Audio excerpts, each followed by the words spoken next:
Portugal was the first colonial empire which started with the Age of Discovery. It had explored and discovered at least 15 countries across the world before any other European colonial power. Goa was one such state that was conquered by the Portuguese in 1510. On July 25, 1583, the Portuguese decided to demolish Hindu temples and convert the local population to Christianity. This resulted in the Konkulim Revolt, where Christian priests and civilians were massacred at the hands of the Hindu Kshatriyas. Some Hindus preferred amputation of their hands rather than conversion to Christianity. On December 12, 1961, with the Operation Vijay, Goa was occupied and annexed by the Indian Army, and after 451 years of colonization by the Portuguese Empire, Goa became a part of the Indian Union on 19 December 1961.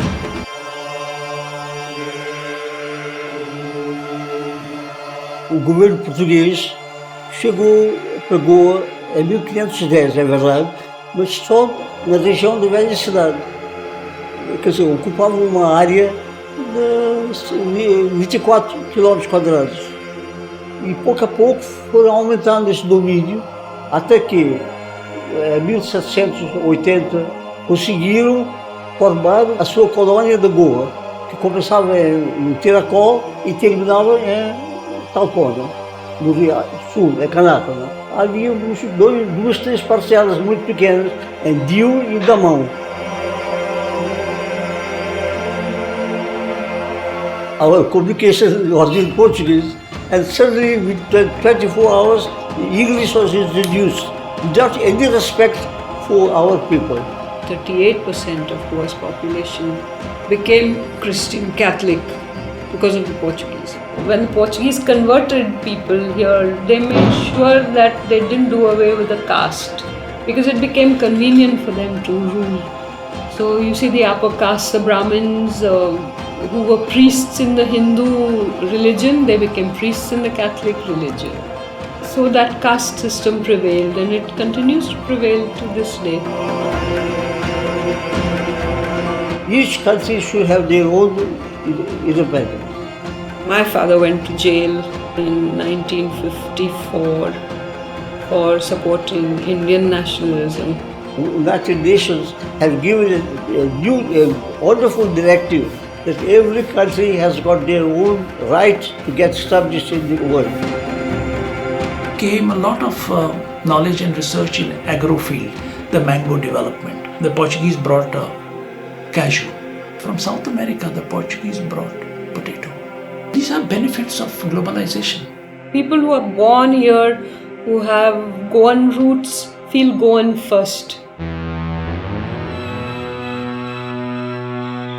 The land away from the coast is rich in minerals and ores, and mining forms the second largest industry. It began in 1927 with the first lease. We are exporting more than 50% of the ore from India. On November 19, 1955, under Portuguese rule, an Italian engineer, Alessandro Vassallo, constituted together with Eugene Plotsky and created a limited company, Sesa Goa Limitada. At that time I was working for the Economic Times based in Hyderabad.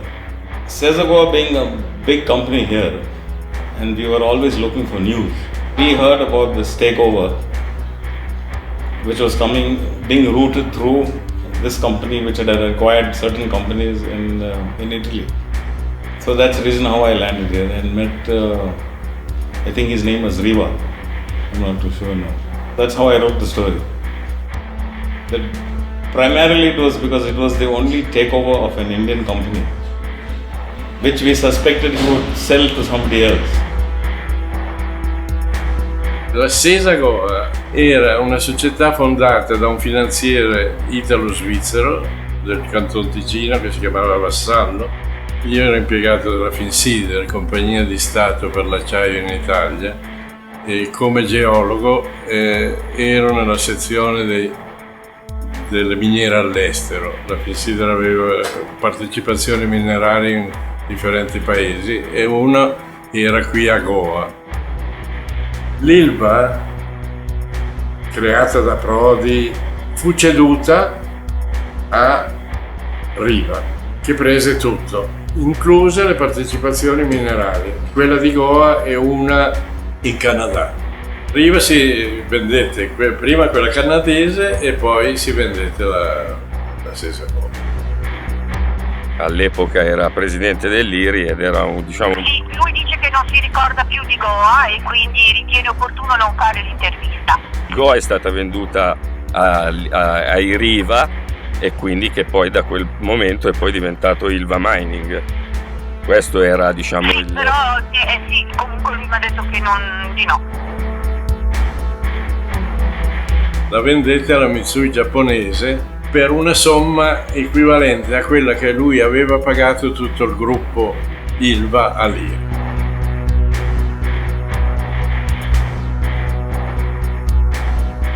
Riva came later, after he bought from the Italian government the company. So I don't know, I know it belonged to the Riva group in Italy who sold it to Mitsui, and then Mitsui sold it to Vedanta. But these are, London-based transactions.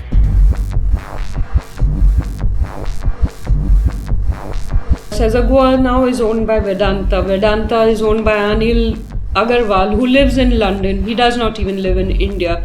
So, much of those profits have gone to this one company. Of course, they have shareholders, but it's nothing to do with Goa in that sense. They might have given a few jobs, etc. But that still is nowhere close to the 4,200 crore profits they made in 2010-2011. 4,200 crore is equivalent to the revenue collections of Goa in that same year.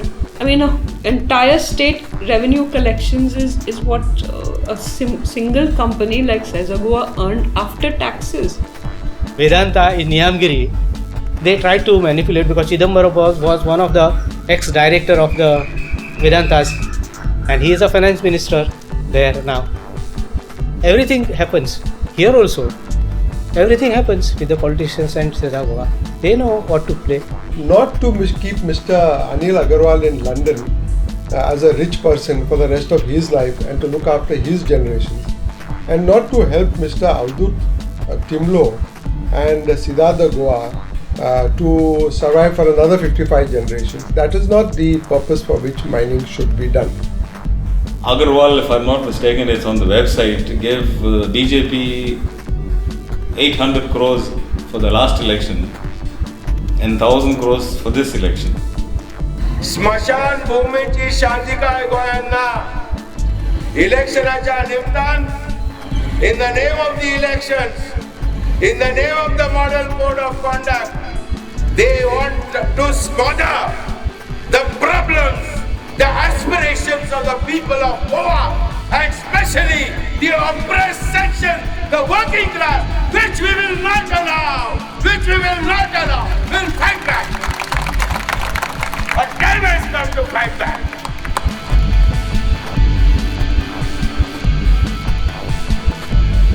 You are sitting in this room and you're looking at me, but just look around. Iron ore is like a mineral. This is glass. This is silica mining. You are touching the floor, that's limestone mining. You got that aluminium ducts, that's bauxite mining. You got electricity here, that's copper mining. And then you got this steel concrete structure, that's steel, which is iron ore mining. Everything, your iPad, your laptop, and these are rare earth mining. So just show me something which is not mining. Everything, you're wearing glasses, that's also silica. Or you're wearing some frames. So life is about mining. Without mining, there's no life. The truth is also, without iron ore, there can be no steel. And without steel, there can be no development. In fact, everything we see around us today, whether it's roads, bridges, railways, airports, ports, or even alternative means of power, need iron and steel. So the question is no longer whether we should mine iron ore or not. The question is, how then should we mine it?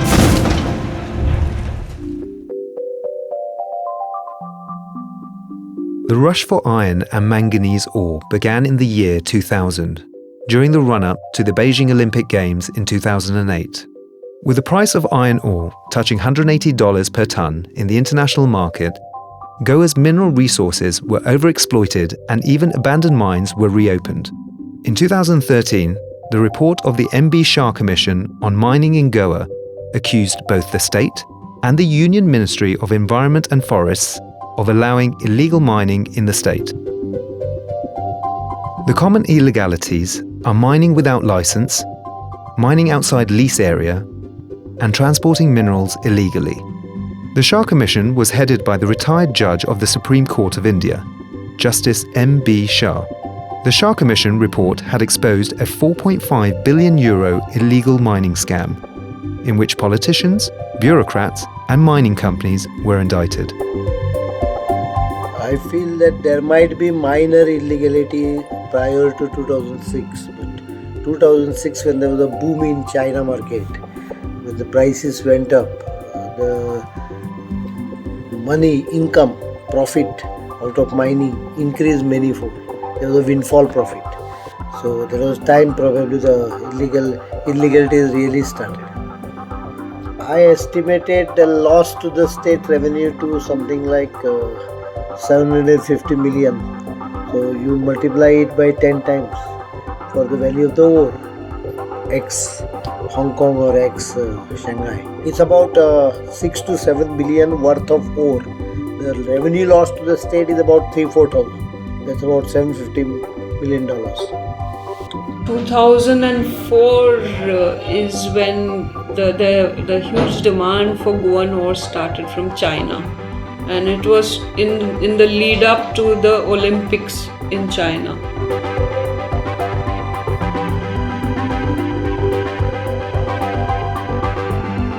Supposing a particular mine was allowed to mine just 5 lakh tons in the year, they would go right up to 11 lakh tons.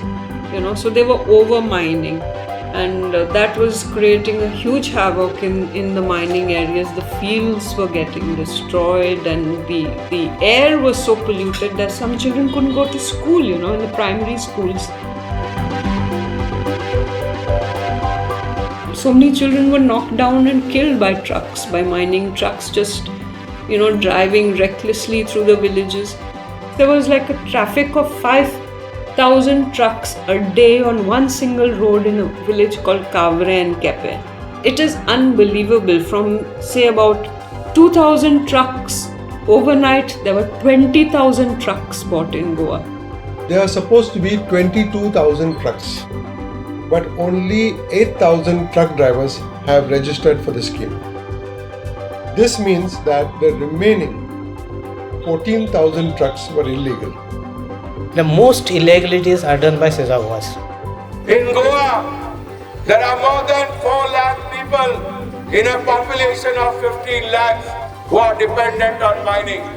This Goa government, BJP government, has summarily stopped mining from 10 September 2012. During the last 2 years, the mining affected people are in great distress and misery.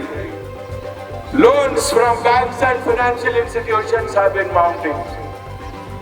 The workers are under constant threat of losing their jobs and their livelihood. Mining बंद होने के बाद अभी पूरा हालत बेकार हुआ है हम लोग। वही बिजनेस था हम लोगों का, माइनिंग का, ट्रांसपोर्टिंग का। गाड़ी बंद है, घर में खड़ा है, गाड़ी देख के प्रॉब्लम होता है। बैंक वाला हमको सताता है कॉल करके, बैंकिंग प्रॉब्लम, इंस्टॉलमेंट नहीं भरा है, बहुत ओवरड्यू हुआ है हमारा। Sesa Goa Vedanta Starlight has decided and went ahead with making an application to lay off workers with 50% wages. We fought back. We got that application dismissed by the central government.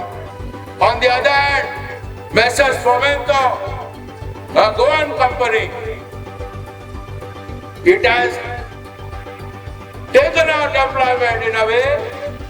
It has started layoff from 15th February without any permission of the government. in 20 different locations. You start opposing our layer, the next step is to throw you out. Some of these activists, some of these so-called people, they reach some judges and they look like saviors. Hitler thought he was saving Germany from Jews. He killed 4-5 million Jews.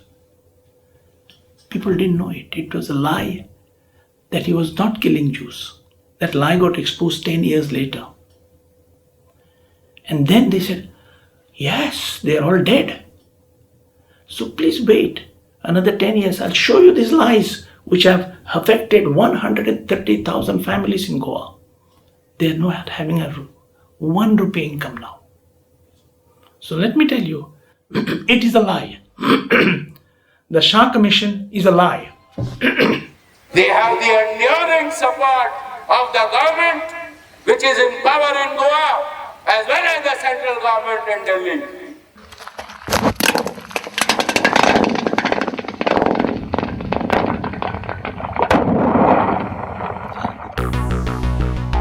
The active mines, you could say, were between 90 to 114 and spread out in the middle portion of Goa from north to south. So, a very critical area for the state in terms of the environmental impacts. Sesa Goa, Fomentos, there was Salgankars, there was Dempos, and then there was Bandekars, and then there was Chogles. Then there were any amount of smaller players, and people who had mining leases which had not been operated, which had gone out of, they'd lost their licenses. Suddenly all these leases were revived, and some of them were revived illegally. A Chogle mine was right inside a forest, and they have mined there for 25 years without permission. Let me tell you, Shah Commission is a big lie.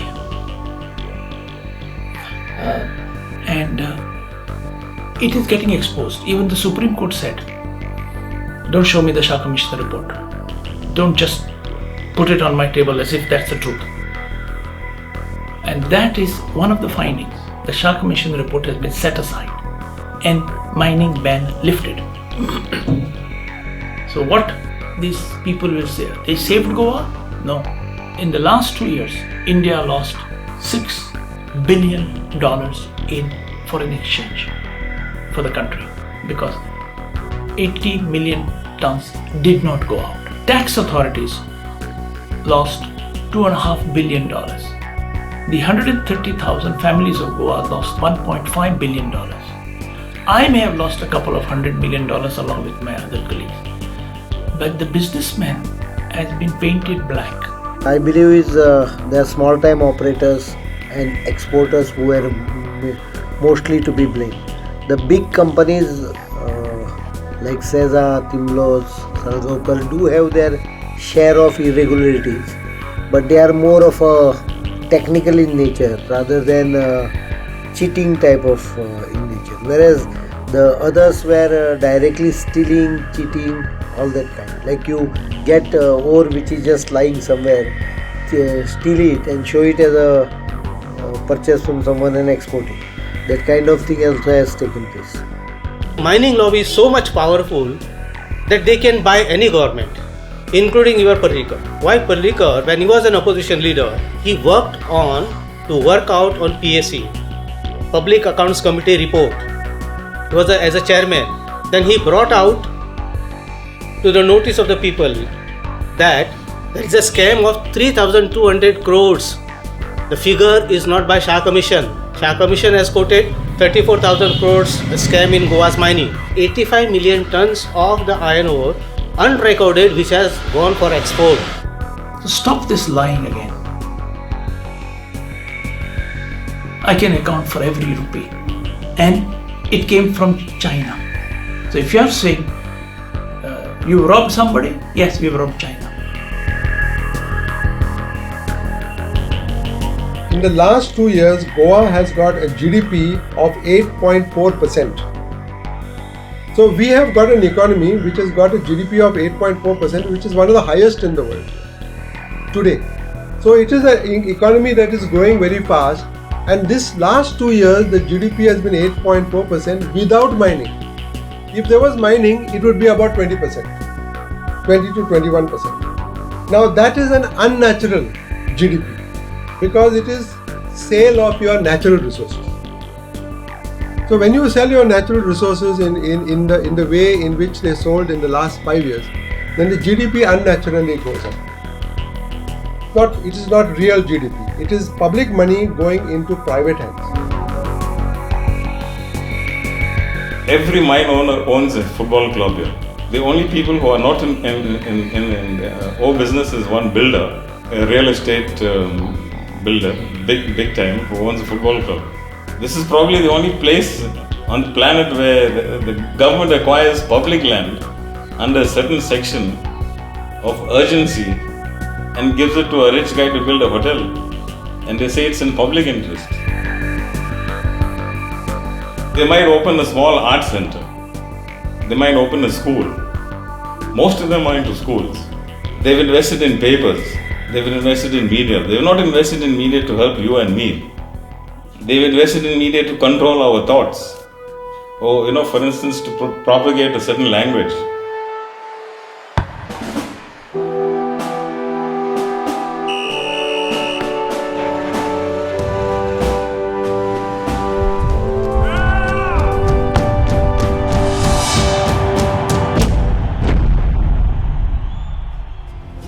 Sometimes it appears that Sesa and Goa actually complement each other, like any great team.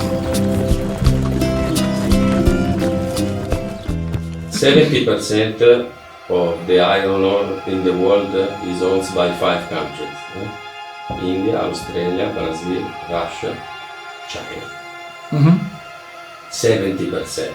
But the quotation of the metal is in London. London is, they got a good software, You're using that. I'm also using it. It's called English.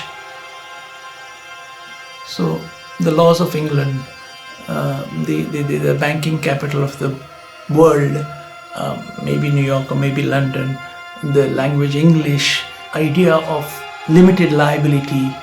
So all that is centered around in London. So most of these financial transactions, legal transactions are done in London. In the state of Goa, the government has not attempted even one epidemiological study on this issue. The only study that has been done is only restricted to respiratory ailments. There is much more impact on manganese poisoning on the human system than iron ore poisoning. There are already scientific studies for the last 15 years that the amount of iron in the water and the amount of manganese in the water is above the norms. What I see today is a big lie. There is no pollution, and you take it from me, there is no pollution. Now they are not using dynamite to break the rocks. Now they are using the earth movers or rippers. People who use vibrating equipments, they get less blood supply because of vibration and they develop gangrene. Most of the ore is ferro-manganese mixture. It is mixed with silica. Silica floats in air.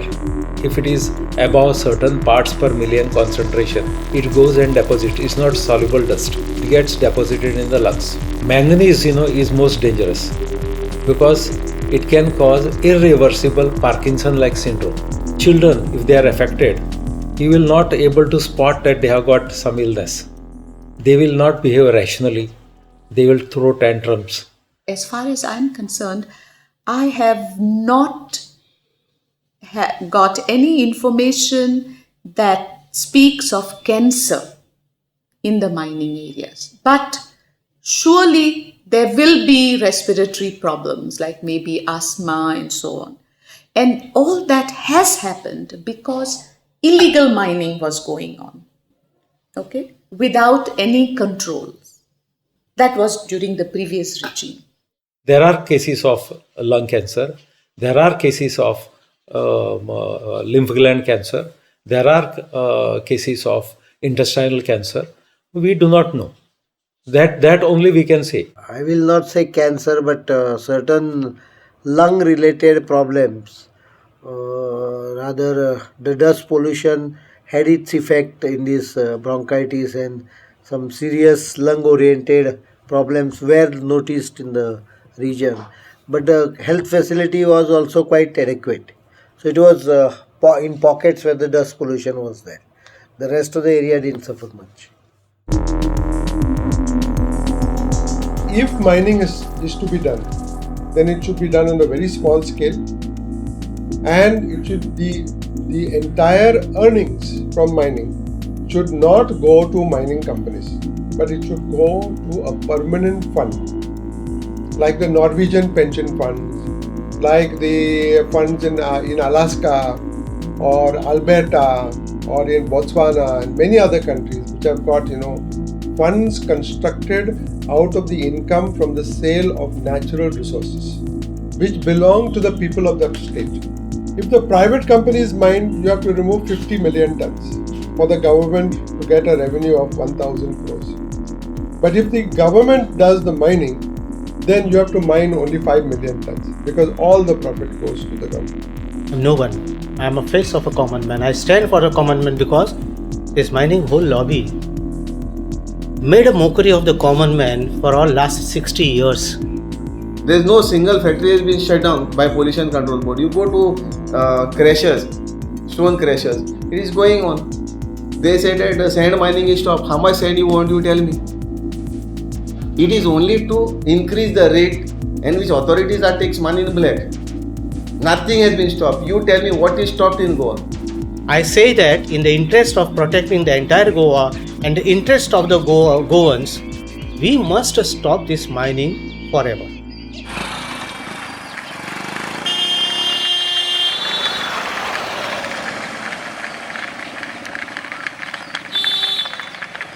Many of our rivers originate in the Western Ghats, a biodiversity hotspot ecoregion found along the eastern side of Goa. It's a chain of mountains that starts in Gujarat and ends in the south. A lot of they are the catchment for many of our rivers.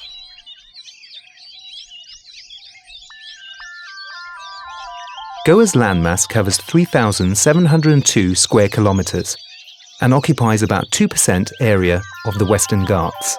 The Western Ghats, which form most of eastern Goa, have been internationally recognised as one of the biodiversity hotspots of the world. Goa's wildlife sanctuaries boast of more than 1,512 documented species of plants, over 275 species of birds, over 48 kinds of animals, and over 60 genera of reptiles, and its biodiversity is under threat due to deforestation.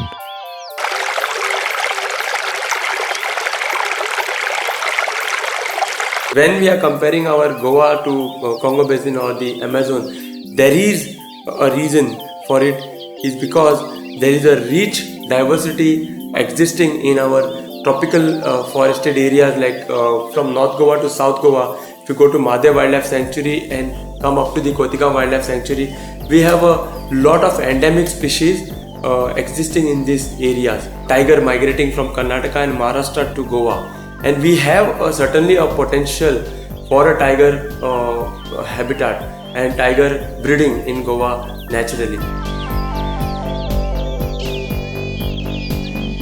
But there is a lot of area which is outside those eco-sensitive hotspots which can be mined without a problem. We have stopped mining in the wildlife area. If there is good ore in Western Ghats, make just one hole in the Western Ghats. So you don't touch the Western Ghats. You go inside the Western Ghats. Let's assume there is oil in the Western Ghats, and I make and gas, and I make 1 or 2 holes in the Western Ghats and take the oil and gas for the society. What's wrong in it? There will be ore, but it may not be removable because it is under the Western Ghats, which is declared a protected area. So the actual amount of ore that they can remove would probably be about 500 million tons. And if they do it slowly, then it may not create too much damage. If at all something has to be done, it has to be done responsibly. And it cannot be done responsibly by lying. You must address the truth first. North to south distance is 105 kilometers of Goa. Out of this 105 kilometers, 75 kilometers stretch is under the mining belt. 6 square kilometer is forest land. Salauli provides drinking water to 55% of the Goa's population. Salauli has not less than 16 mining leases, out of which 5 mining leases were right in the catchment area of the dam. Salauli dam gets destroyed because of the mines, 52%, plus Khandepa river. Khandepa river is already gone. The question of 85% of the Goa's population for drinking water is a big question and serious question. What you are going to do to protect the interest of the people as a fundamental right to have an access to the fresh and pure water under Article 21.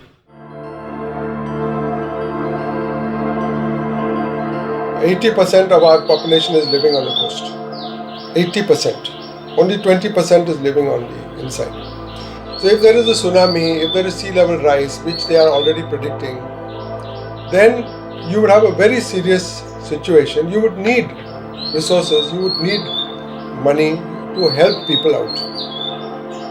At that stage only you could say that okay, you may do some mining because you are going to disturb a very precious natural heritage which belongs not just to Goa and to India but to the world community.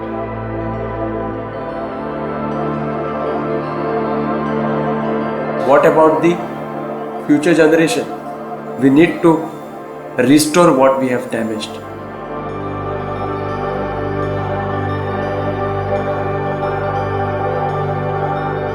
We have seen these snakes due to lot of disturbances in the deeper part in the forest areas, or maybe because of one of the reason, maybe probably mining activities in the area. The king cobras are now coming into human habitation.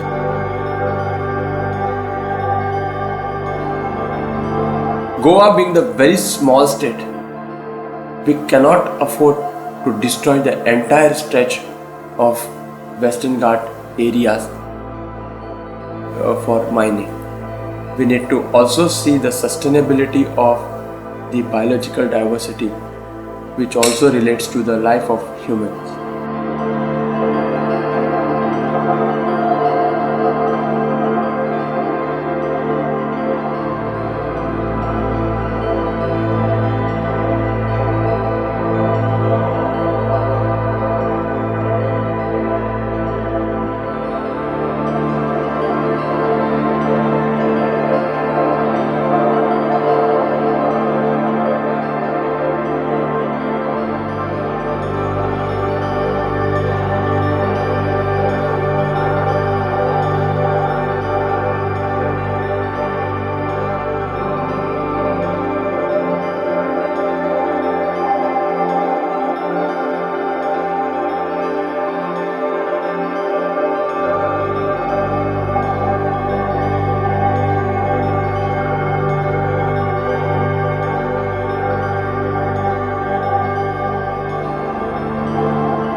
You show then it is a conflict between the man and the animals.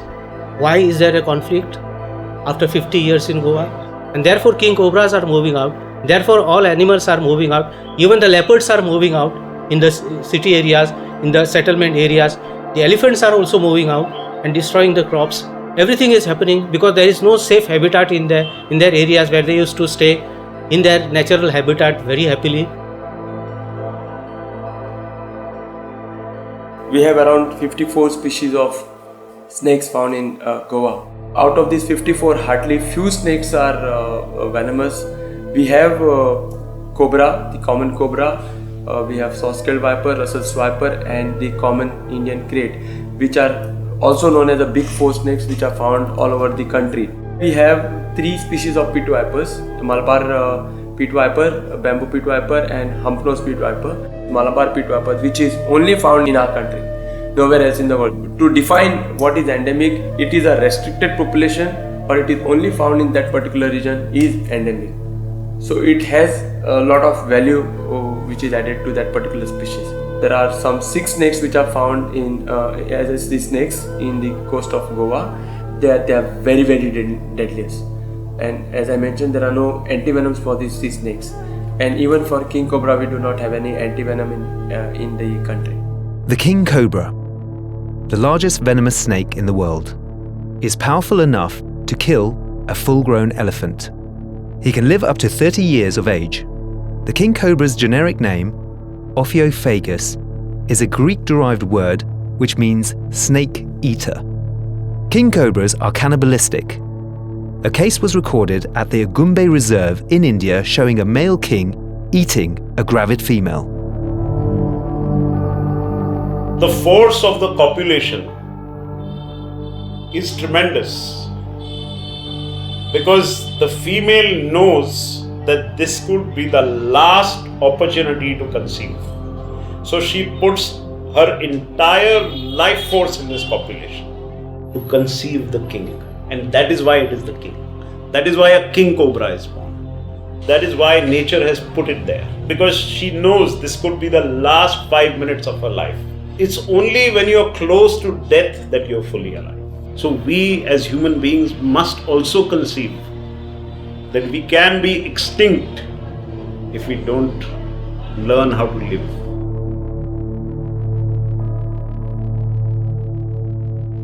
It's clearly shown that fish higher up on the food webs generally accumulate the toxins. It's a process called biomagnification. So basically, if you look at the food web, you have lower trophic plankton, etc. right at the bottom of the food web. Then you have shrimps, etc. that feed on that. Then you have the consumers, and then finally you have the predators. But as you move up, the toxins accumulate. So the larger fish, like the tuna, in Goa, you would think of the big seerfish or the kingfish as they call it. Those fish are generally very high in heavy metal toxins. Eating that seafood has also shown to have deleterious effects in people as well. Eating fish high on the food web has severe consequences on the ecosystem. It's something called fishing down marine food webs, where we target the sharks and the big tuna of the oceans. But by removing those big predators, what you do is you cause something called a trophic cascade, wherein the lower fish, the species lower down the food web proliferate, and they begin to overconsume a resource and thereby collapsing a system. It's similar to removing, say, tigers from a forest.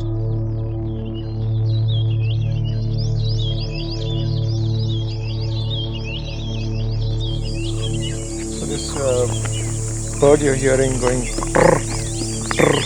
that's a white-cheeked barbet sitting on the trees. It doesn't move much and it's green, so it's really well camouflaged. Like I can also hear the Indian pitta calling every now and then going chwee chwee, just one call, it chwee chwee. And every once in a while you'll hear and that's the kite.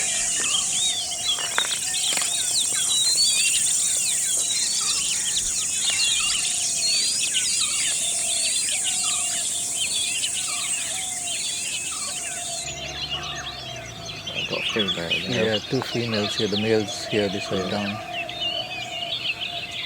Oh, there's a sunbird. Oh, that's the purple sunbird.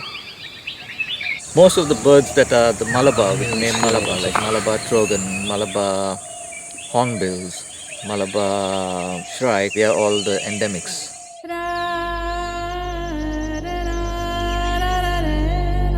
Fishing is also playing a very important role in Goa. You are also undermining the interests of the fishermen communities.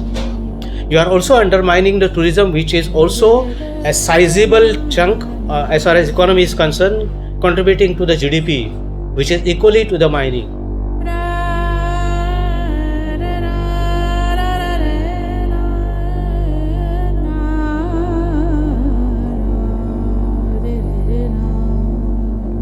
In the late 60s and early 70s, Goa was called the Mecca of the hippie movement. The influence of the travelling hippies greatly characterised the 70s and 80s. This period brought into Goa music, yoga, and the use of psychedelic drugs, such as LSD and MDMA from the West. The drug trade in the state of Goa was booming at one time through various mafias, under patronage of the highest levels of politicians and local law enforcement.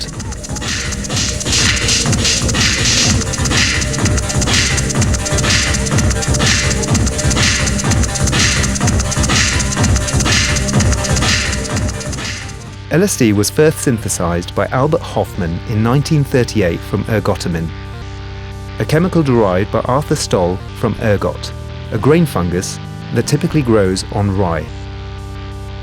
The short form LSD comes from its early codename LSD-25, which is an abbreviation for the German Lyserge-Sauer dithalamide, followed by a sequential number. MDMA, methylene dioxymethamphetamine, was first synthesized in 1912 by Anton Kolisch of the German multinational Merck. Alexander Shulgin, an American chemist, is credited with introducing MDMA to psychologists in the late 1970s for psychopharmaceutical use. The oil safrole is the basis for the chemical compound known as MDMA, which is a basic component of ecstasy tablets. Safrole is a phenylpropane. It is a colorless or slightly yellow oily liquid, typically extracted from the root bark or the fruit of sassafras plants in the form of sassafras oil. In the jungle of Cardamos, Cambodia, safrole is extracted through the distillation of the roots of a rare tree, Cinnamomum parthenoxylon.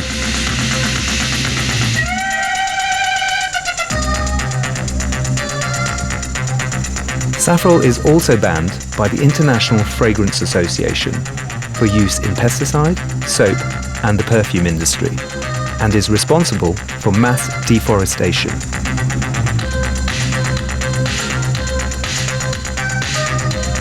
The earlier government had virtually got themselves involved. There was an allegation that the Home Minister and his son himself is a part of the drug racket. That number, chiefly, boss. He's called me and he's want to meet me, and I lost the number. Banking police, this is narcotic, the chief. The chief. No, maybe he deserves something to give me to sell. Yes, all the time he's giving me 5 kg of ecstasy, not his sketch.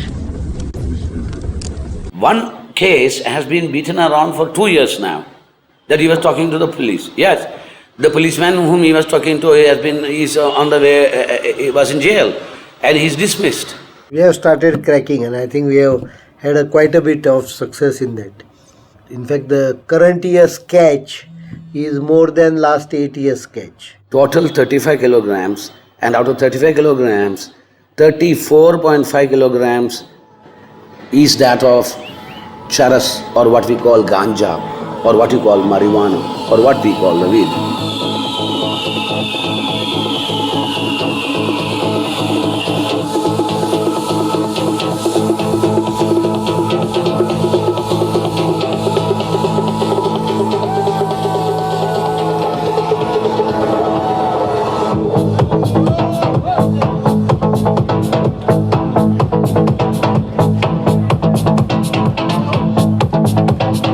California has decriminalized marijuana in the state of California, which is in America. America is paying us billions of dollars to destroy our hills in the mountains, to burn all our charas. For what? And they're legalizing it into their own country. They're being very hypocritical. Hypocrisy has to stop. Why can't we sell charas to other countries? Because our charas is the best charas in the world.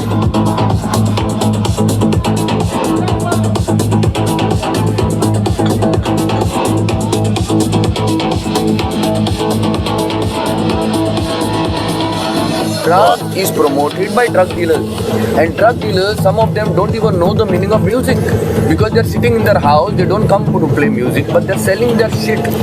Now this drugs has to be stopped on the border. It comes through flights, it comes through buses, it comes through trains. Not a single case is caught on the airport. I've seen foreigners, one girl smuggle such a big condom of cocaine into her pussy and bring her out of the toilet and show me one day, caught her. So people are carrying it, how they carry it across the world.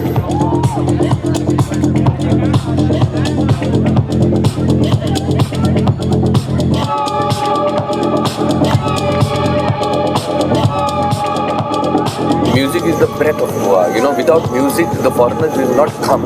All the synthetic drugs, they do not come from India. They're all brought from abroad. Drugs is in every country. Even at weddings you have drugs. Private parties you have drugs. You know, even if somebody's sitting in the forest, they can have drugs. You know, the music has to be segregated from drugs. Ganja and charas is not causing any harm to society, and it has been legalized in most of the countries in the world. We should legalize it in India. And if we legalize this drug in India, we are going to be the richest country in the world.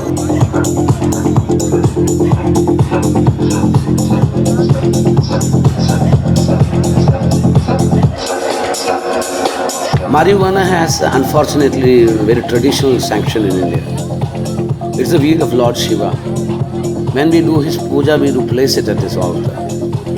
During our great festival of, say, for example, our Holi, most of us take a drink called Thandai, which is a preparation of bhang. Bhang is just the leaves of marijuana, you know, made into a pulp, sweetness and milk added to it, and a lot of other nuts, fruits added to it, and you drink it, and you go into a kind of high that is ingested through your stomach. Marijuana, as I said, grows all over India, unfortunately.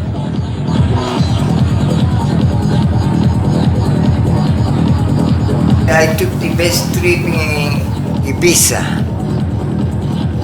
and that was the trip related with the witches. And I ran away from the witches because I thought that was not my trip, no, but I was scared. And I ran away from San Carlos up in the hill because I was completely in the trip that I going to be disintegrated in one moment. Mr. Hosman is a hero. Imagine what he discovered, what he is doing. My God, he's a god. All people like taking one time have just adoration for this person.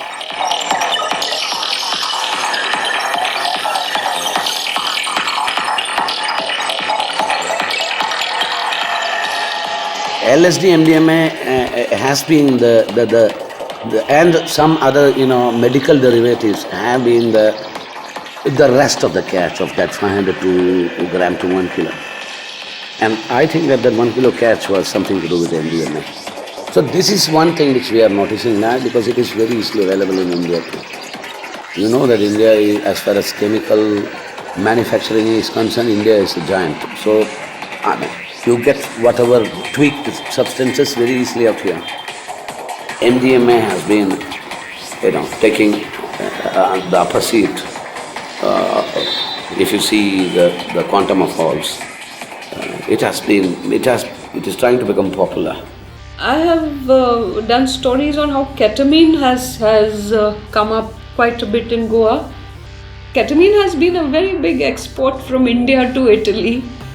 One drug dealer here who had set up a factory in Dharwar, Hubli Dharwar, and he was producing ketamine. So he was packaging ketamine as Sati Sabgul. Sati Sabgul is an Ayurvedic medicine for your stomach. It settles your stomach. And it's very, very popular in the West, especially in the US. The pushers to go towards hard drugs, to push hard drugs more, because given the risk being the same, the pickings are more on hard drugs, not on soft drugs. Most are Indians, maybe one Russian, one Nigerian, one Israeli, one or two Israeli guys. Sorry to say this, even in the jail, drugs are going on.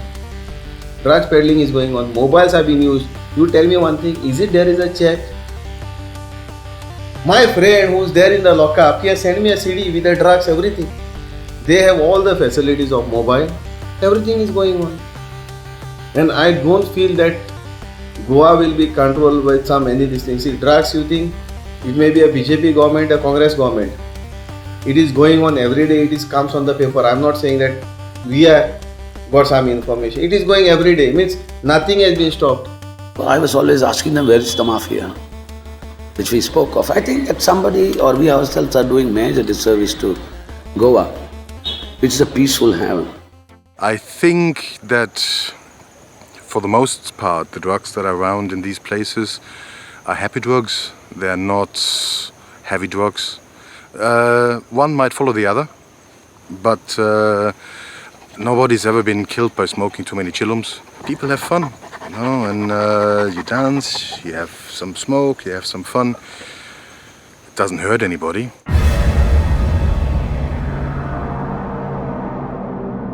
Se sei un artista o uno che gioca o usa i colori, usa materiali per esprimersi, l'acido voglio dire, ti mette in quella visione, cioè l'acido non ti dice ok, mo adesso prendi lo scalpello e scolpisci qualcosa. L'acido giusto ti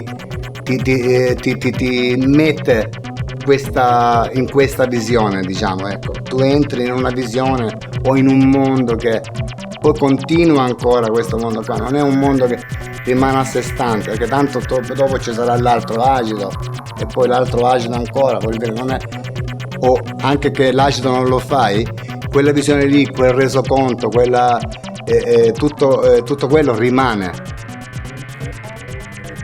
Love to live free, love nature. We were not wearing clothes and we were sleeping in the caves, in the rocks. How many times I was a criminal lawyer, so I started dealing with crime. One of my friends in court suddenly appeared. He was English, by name John Ryder, and said, "John, what happened to you?" And then said, he told me he was caught nude on the beach. So then I won that case because the only people that had seen him were two cops. At that time I used to take drug cases as well, and one big drug case that I took, one of them, quite a few big drug cases, was about 600 kilos of hashish was being taken in a tempo, I think through Afghanistan and things, but it was caught in Goa. Cocaine, they were trying, yes, I did try as well, but that cocaine has led to the loss of at least 8 of my best friends in motorbike accidents. Somehow I escaped, but all of them died because of this drug scene. How many years can some people exist before the... I was very scared about taking LSD and I took, but it was okay. And then after somebody gave me STP. I didn't know I saw LSD, STP. And for 3 weeks I didn't sleep. I took this STP and I flipped out. I was put in jail because I was removing all my clothes, being in Nepal completely out of it, which I tell the story in my book, Ash. It was one of the first books written by a hippie. The answer is blowing in the wind.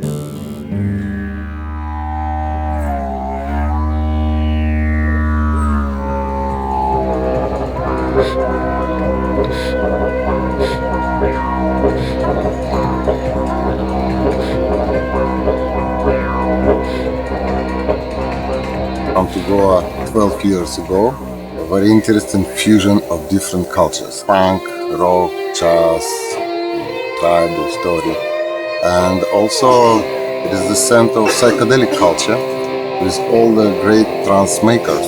Goatica tried to combine psytrance platform as a rhythm group, live instrument as trumpet, didgeridoo and guitar at the same time. Personally for us, of course it's a place, it's a fantastic place, music, experimental field. That's our drug, I would say, is music. Anjuna, center of psychedelic world.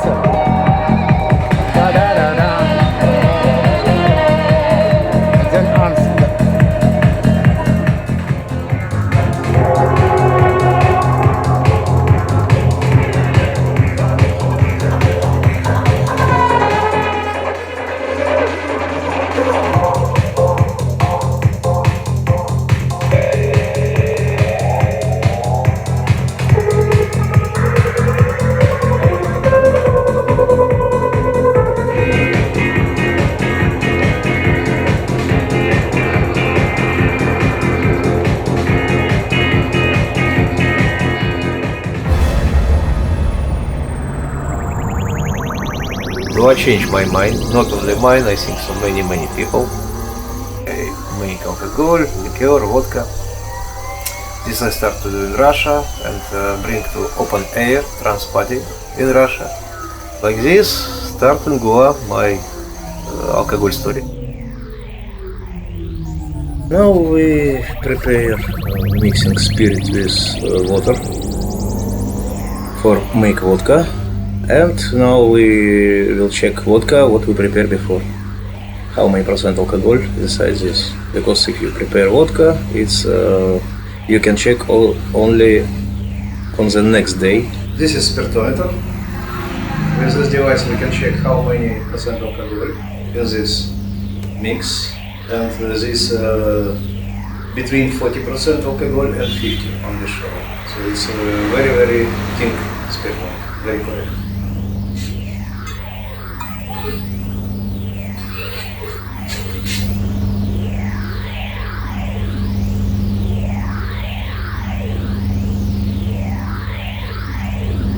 This vodka is okay, this needs little bit corrective with 2% alcohol more. And now we prepare another vodka.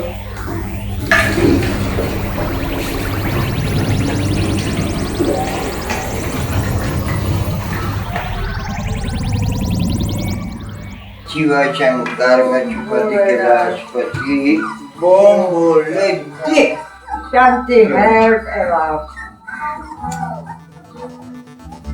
Magic mushroom opened my brain, my God, strong trip. After I start painting, Czech people take 1 dose, I take 2 doses to flagellate into another liquid. Liquid mixing with alcohol. You see world so positive, you sometimes cry, how is life strong. And this opened my brain. Ecstasy from California, my God. Full hallucination. Same cooking thing, so what make California sunshine? Best LSD, make this ecstasy. Use proper stuff, what is for ecstasy, special liquid for making perfume, It's not easy find. I start joy, but I'm much thinking already. I thinking, my God. And now maybe I will never see human face. Like this I think. And after, how maybe look my mother, how maybe look my sister. And I start panic, and this trip stopped. Acid opened the mind, opened perception, door of perception, open and give you knowledge. Mr. Hosman, I see him all time in the bicycle, in the cosmos, who are full drugs, no? Acid, ecstasies, mescaline, ayahuasca, all the drugs coming to Goa. How? Just by magic. There are honey, there are money. If there are money, there are drugs.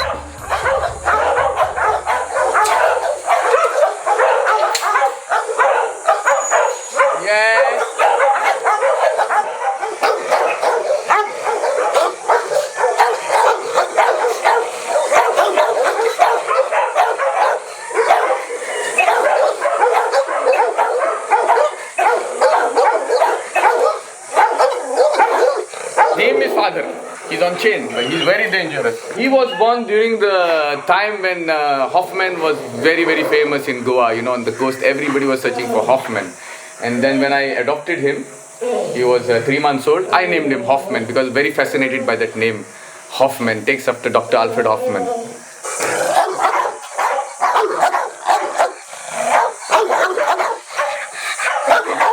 Music is in the blood of Goans, and I remember Kalangut Beach was at that time the most famous music beach where I attended a few of my parties in those days. At a party which I attended in the 80s, there must have been more than 10,000 people.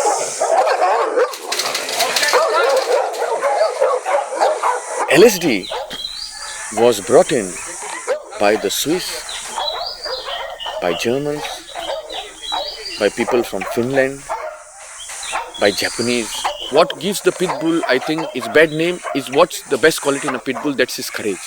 The pit bull will fight anything, any animal.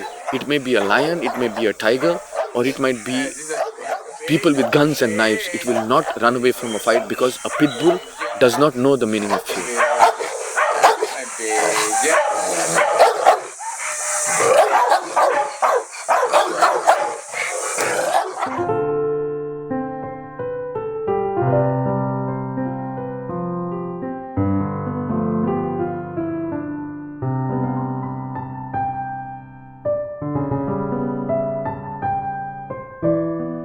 The first time I came to Goa was in 1977. Money was not important. It was realizing what we had inside. And that you can only do it with love. If you share things with someone, you get better. Making love was suddenly for everybody. This place has been, for many, many, many years, the house of a gentleman. He loved playing poker. And here, you had about 4 tables of poker, where they were gambling like mad. Italian. One died and went to jail and was a big drug dealer. German, French, Swiss, from Holland. Of course, in that crowd, you had a few strong drug dealers. Between the rubbish, between the pollution, all the mafia from Russia and all over the planet, Nigerians and all that who are fighting for the drugs, it has become a very, very tough and unsafe place.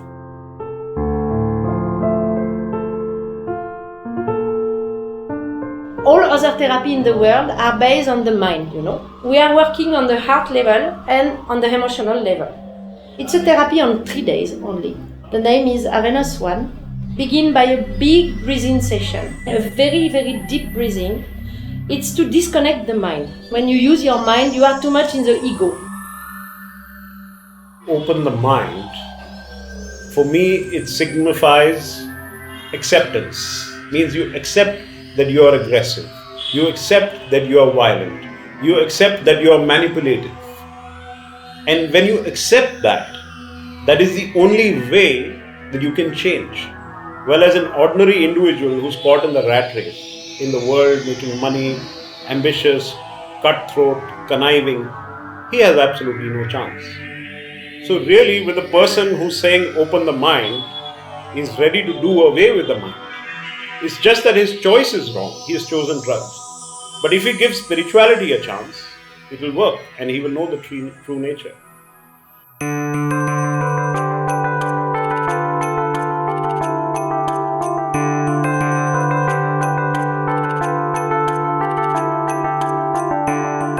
All these things that are considered dirty and polluting, conventionally they have been done by a particular caste of people.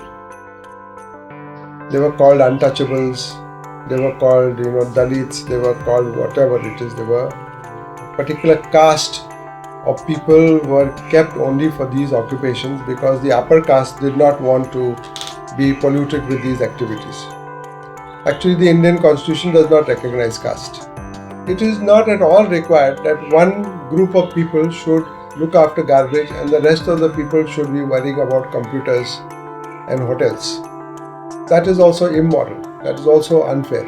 It's not good in garbage throwing over here because it destroys whole society, place.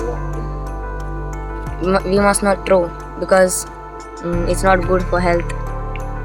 We must never burn plastics.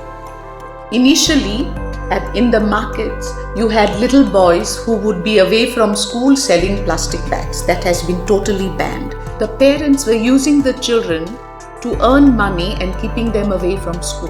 The dumps are been put on fire. Dumps, garbage dumps. It is very bad. It remains in air. The chemicals remain in air. It will not go anywhere.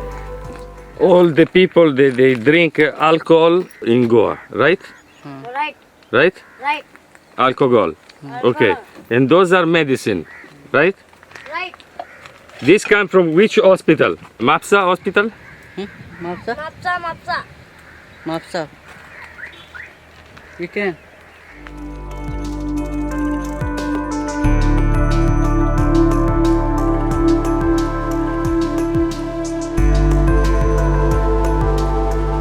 Goans, mostly they segregate and burn or make it use for second time, like all the bags and all. These foreigners and all, they just throw, like hotelers. Also hotelers are the main people who throw away here. This hill, then another on the way to Mapsa. These are the main places where they throw. Even I tried twice to stop them, but no result because they don't have an option to throw. Goa is becoming from a beautiful getaway place. Today, our name of our state is a garbage-filled state. This is what hurts me the most, that the name of Goa has been spoiled so badly. There are two plants which are being put up, one at Salegaon and one in South Goa. They are each is 100 crores and the technology is being supplied from Germany through an agent in Bombay. That agent of course is close to the Bharatiya Janata Party. So obviously half the money will go to the BJP. So obviously it will fail from day one because there is no commitment. There is only a commitment to make some money out of the plant, not to ensure that the plant functions.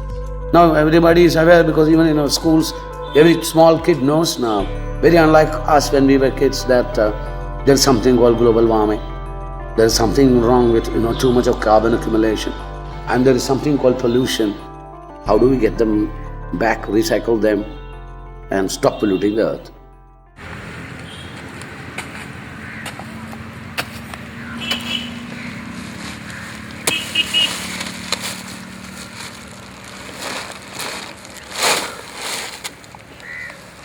They give you money for this work? Yes. Money? How much?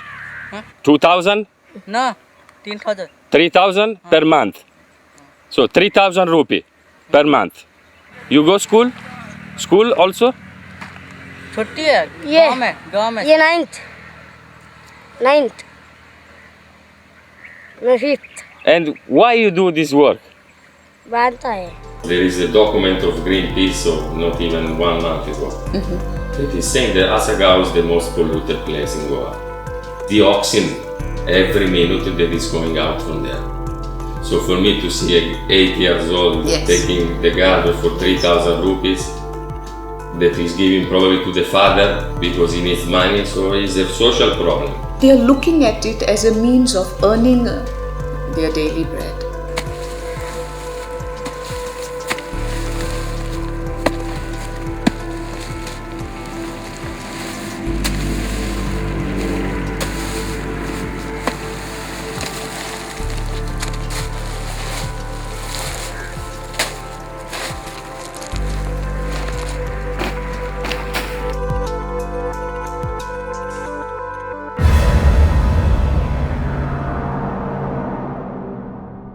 Goa is the land of Shiva. It is called the land of Shanta Durga. And Shanta Durga means Parvati. So mythologically, Goa was supposed to have been created because Parvati wanted an island to go to. In mythology, Parvati is the sister of Ravana, who was the demon king. And Parvati is his sister. He considers her his sister because she symbolizes Shakti, power, feminine power. So he invited her to Lanka, to Sri Lanka, to his island. But Shiva refused to go with her because he said, this is a place of opulence, of gold. I'm a yogi, I live in the rough mountains, I live in the, in the uncomfortable places, in the caves, in the Himalayas. So he refused to go. So she was very angry with him. And in this anger, she threatened to destroy all creation.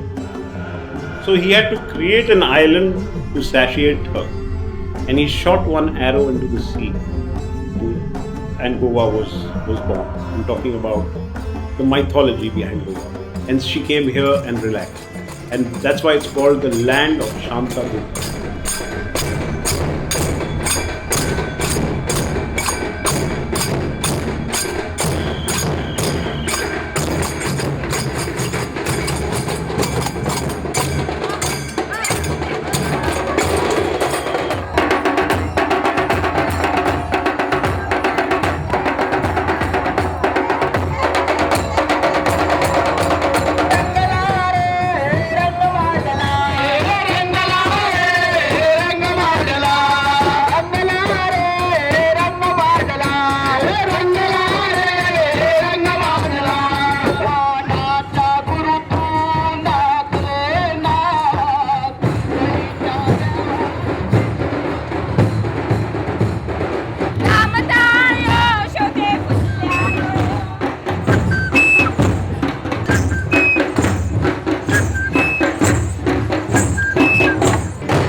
please preserve this wonderful, beautiful land and preserve your spirituality.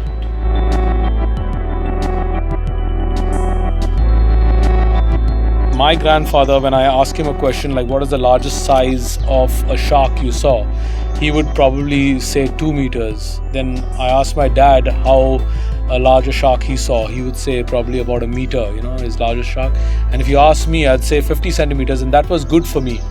So our baseline is shrunk over the generations, and that's also dangerous because, and I think for that we need history to tell us, what our future can look like. To fight for protection of water, which is basically needed, life. Water is called life. The whole human generation comes up, the cradle of civilization on the banks of the river. If that is so, we need to protect the rivers. More so because you Hindu people are calling rivers as sacred entities. I need to protect it now. Our local population was educated to respect a river. Nobody used to throw something in the river. Liberation came, and when liberation came, outside people came without any touch for Goan life, for Goan ethos, for Goan sentiments.